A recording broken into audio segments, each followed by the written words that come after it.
Former Ferrari and McLaren aerodynamicist Budkowski resigned from his role as head of the F1 technical department last week.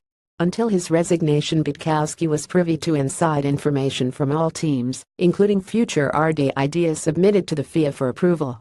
Rivals were alarmed to learn from the FIA's Charlie Whiting that Budkowski is only on 3 months gardening leave, which means he can start in his anticipated new Renault job at the end of the calendar year and potentially make a significant contribution to the 2018 car.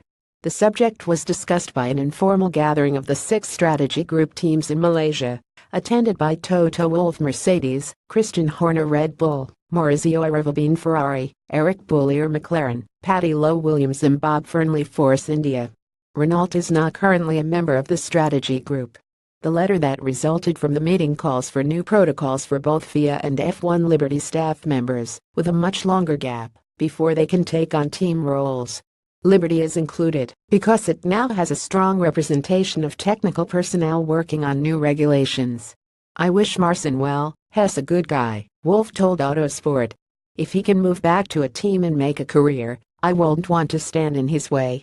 But as an FIA official, if you make rules and issue technical directives, you cannot negotiate a deal to join a team and within 3 months join them.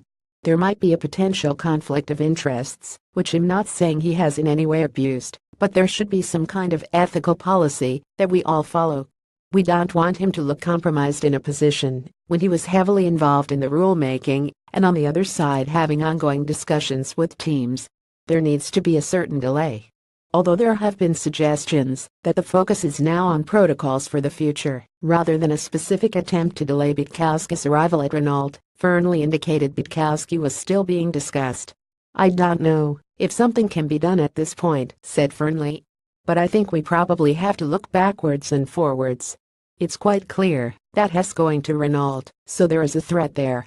He suggested teams would be less willing to seek rules clarification from the FIA in future if its personnel could potentially join rivals. "The process in the past has been to go to the FIA and say this is what we are thinking of doing, how does it sit from your side, and we get a very unbiased and clear direction on it," Fernley added. "The difficulty is that if you can't rely on that, then you are going to have to take more chances.